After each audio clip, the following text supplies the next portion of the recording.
So first of all, this idea that somehow conservatism is about like local school boards. It's the United States of America, not the United School Boards or County Commissions of America.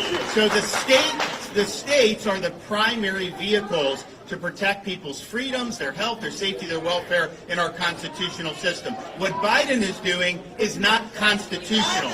There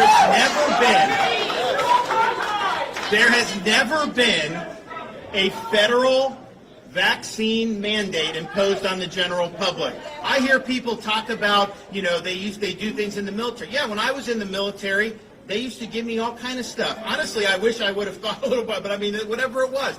But that's much different than regulating the military and then imposing it on civilians in society. It's never been done before. They don't have the power to do it. There's no federal police power. States have the federal police power. So that's from a constitutional perspective, it is worlds apart. Now, some people say, hey, these local governments wanted to lock down businesses. They wanted to force mandates. They wanted to keep the kids locked out of school. Yeah, you're damn right I overruled them on that.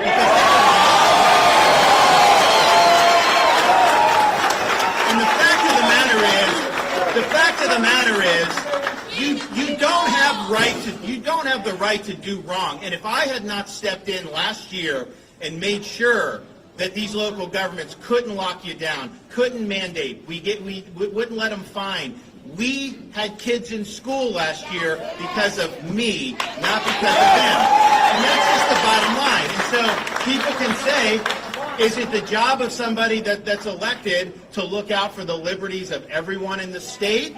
Or do you just say, hey, if someone's violating your freedom, we shouldn't do anything? The fact of the matter is, if we would have let them lock the kids out of school last year, we would have paid the piper on that for years and years in this state. If we had let them lock down businesses and restrict and do all that, we would have one of the highest unemployment rates in the country. So we had to stand up for people's liberties, their livelihoods, their right to work, people's right to own a business, and it was the right thing to do. But what Biden is doing, he does not have he even admitted he doesn't have the authority to do it. The Psaki admitted that they don't have the authority to do it. And in fact, even 6 months ago, they were all saying, of course you never mandate. Of course you never mandate. And so the question is, do we actually have a constitution that constrains people like Biden, or is it just when he loses patience, he can do whatever the hell he wants to? No, I'll take the Constitution. Thank you very much. What is your counter argument to those who may have objected to this particular special session, saying that it was possibly a waste of taxpayers' money? What is your answer to those who object to that? So there are deadlines taking effect very soon where people were going to lose their jobs. If we had waited till the regular session, we would have had thousands and thousands of Floridians lose their jobs over heavy-handed mandates. And so, to me, if you think saving people's jobs is a waste of taxpayer money, heck, that's like page 3 of the governor's manual to save every job. I mean, so what we did was the right thing to do. I wish there were no impending deadlines. I wish that no one was in danger. Then, yeah, we would have waited until the regular session. But the fact is, we had people. And here's the thing. I travel the state a lot. I talk to people. And these are people, they don't even know I'm showing up, place, they'll come up.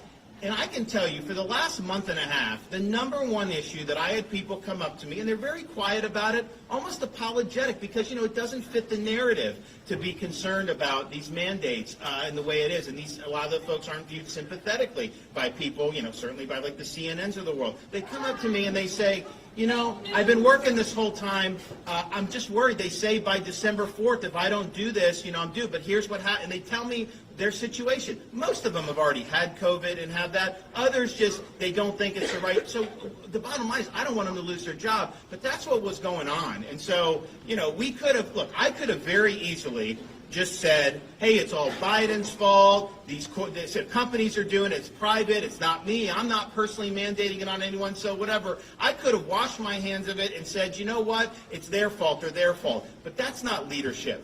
Leadership means you get in there and you do what you can to stand by people. And that's exactly what we did today. And that's exactly what we're going to continue to do. And yes, this was something that was really big, and we're going to obviously glad that people are going to be able to have some protection. but we also have other stuff that we're going to be doing next year. And these guys in the legislature go up there; they have to work very hard, and we make sure that we get our money's worth on all that. So, thanks everybody. God bless you guys, and we appreciate it.